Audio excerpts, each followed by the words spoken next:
Good morning प्रिय दर्शकों। तो अभी रूबरू हुए हैं आपके सामने हिमाचल प्रदेश की सुबह की ताज़ा खबरों के साथ। तो इससे पहले खबरों को विस्तार से जाने आपसे निवेदन है, चैनल को आप जरूर सब्सक्राइब कर लें। तो पेश यहाँ सुबह के मुख्य समाचार। देश के सबसे लंबी रूट की HRTC बस सेवा बंद 15 नवंबर के बाद मनाली से चलेगी।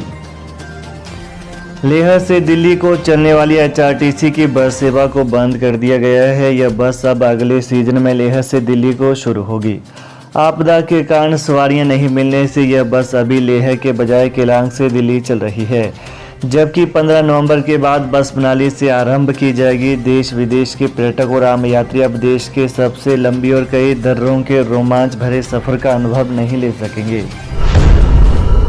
इंसाफ के लिए बैंड बाजे के साथ परिवार सहित 65 किलोमीटर की पद यात्रा पर निकली महिला।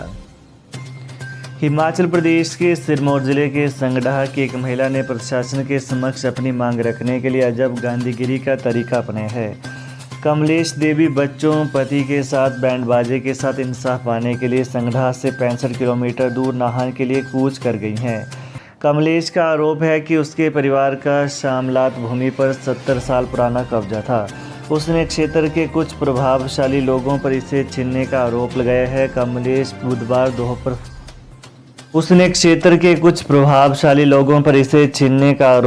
है। कमलेश पिछले कल दोपहर बाद किंकरी देवी पार्क संगडाह से जिला मुख्यालय नाहन के लिए रवाना हुई।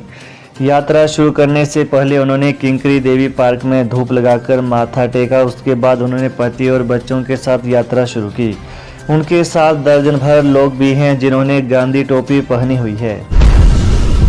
प्लास्टिक कचरे के कार्यान्वयन पर हाईकोर्ट ने जताई नाराजगी, निदेशक शहरी विकास को दी चेतावनी। हाईकोर्ट ने प्लास्टिक अपशिष्ट के कार्यान्वयन पर निदेशक शहरी विकास के शपथ पत्र से नाराजगी जताई है।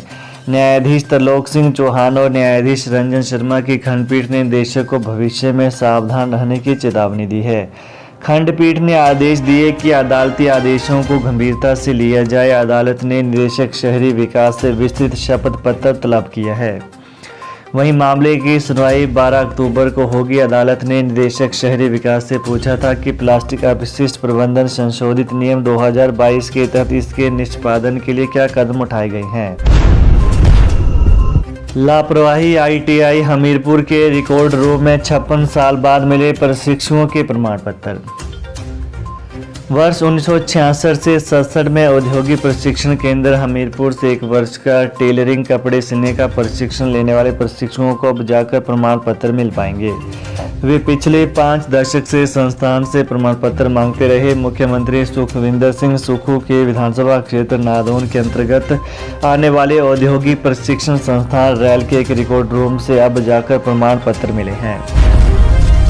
ट्रक ने रौंदी कार महिला का सिर धड़ से अलग। ऊना होशियारपुर रोड पर बन खड्डी में हादसा, 11 माह की बच्ची की मौत। उपमंडल क्षेत्र हरोली के तहत ऊना होशियारपुर रोड पर बनखड्डी में पिछले कल शाम कार और ट्रक में जोरदार टक्कर हो गई। इस हादसे में एक महिला की गर्दन धड़ से अलग हो गई तथा 11 महीने की बच्ची की मौत हो गई। परिवार के 4 अन्य सदस्यों को अस्पताल में भर्ती करवाया गया है, जिन्हें भी गंभीर चोटें आई हैं। हादसे के समय कार में 2 पुरुष 3 महिलाएं सहित 11 माह की बच्ची सवार थी। पुलिस ने ट्रक चालक के खिलाफ मामला दर्ज कर कार्रवाई शुरू कर दी है। वहीं ट्रक की टक्कर से 50 वर्षीय कुलवंत कौर की गर्दन कटने से मौके पर ही धड़ से अलग हो गई और 11 माह की मासूम बच्ची को गंभीर हालत में क्षेत्रीय अस्पताल ऊना पहुंचाया गया, जहां चिकित्सकों ने उसे मृत घोषित कर दिया। इसके अलावा अन्य लोगों का अस्पताल में उपचार चल रहा है। TMC में सीनियरों ने जूनियरों के कपड़े उतरवाए। 14 साल पुराने अमन काचरू प्रकरण से सबक नहीं। 2009 के अमन काचरू रैंगिंग प्रकरण के 14 साल बाद टांडा मेडिकल कॉलेज TMC में एक बार फिर रैंगिंग का जिन जागा है।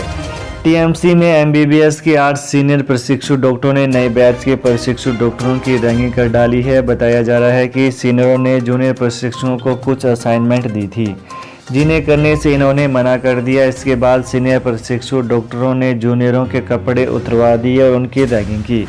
मामला गत रविवार का है। घटना के बाद जूनियर सहम गए। लेकिन 2 प्रशिक्षु डॉक्टरों ने हिम्मत जुटाकर टांडा मेडिकल कॉलेज प्रशासन व प्रधानाचार्य कार्यालय में शिकायत दर्ज कर दी। वहीं प्रशासन ने तुरंत एंटी रैंकिंग कमेटी में इस मामले को रखा तथा रैंकिंग करने वाले एमबीबीएस बैच 2020 व 22 के 8 प्रशिक्षु डॉक्टरों पर 50-50 हजार का जुर्माना लगाया और उन्हें 3 महीनों के लिए क्लासेस से निष्कासित करने के साथ साथ 6 महीनों के लिए हॉस्टल से भी निष्कासित कर दिया। वहीं 50,000 की जुर्माना राशि को 7 दिनों के भीतर जमा करने के आदेश दिए गए हैं। बीएड की 8500 सीटों के लिए दाखिला प्रक्रिया शुरू, आवेदन के लिए इस दिन खुलेगा पोर्टल। हिमाचल प्रदेश विश्वविद्यालय एचपी और सरदार पटेल विश्वविद्यालय एसपीयू मंडी से संबद्ध बीएड कॉलेजों में प्रवेश के लिए आरक्षण रोस्टर के अनुसार श्रेणी संकाय वार मेरिट सूची जारी कर दी गई है। इसके साथ ही बीएड काउंसलिंग एवं प्रवेश कमेटी ने ऑनलाइन काउंसलिंग शेड्यूल भी जारी कर दिया है। प्रवेश कमेटी के चेयरमैन प्रोफेसर बीके शिवराम ने बताया कि काउंसलिंग के लिए आवेदन को 22 सितंबर को विश्वविद्यालय का पोर्टल खुलेगा। नई ऊर्जा नीति लाएगी प्रदेश सरकार, सुक्खू बोले पूर्व सरकार ने हिमाचल के हितों को बेचने का किया प्रयास। प्रदेश सरकार नई ऊर्जा नीति के तहत काम करेगी, यह बात मुख्यमंत्री सुखविंदर सिंह सुक्खू ने कही। विधानसभा में एक सवाल के जवाब में सीएम ने कहा कि पूर्व सरकार के कार्यकाल में हिमाचल के हितों को बिजली परियोजनाओं को बेचने का प्रयास किया गया। कांग्रेस के समय में हिमाचल का शेयर 12% था, लेकिन पूर्व सरकार के समय में शुरुआती 10 साल तक 4%, 10 से 25 साल तक 8% और 25 से 40 साल तक 12% तय किया गया।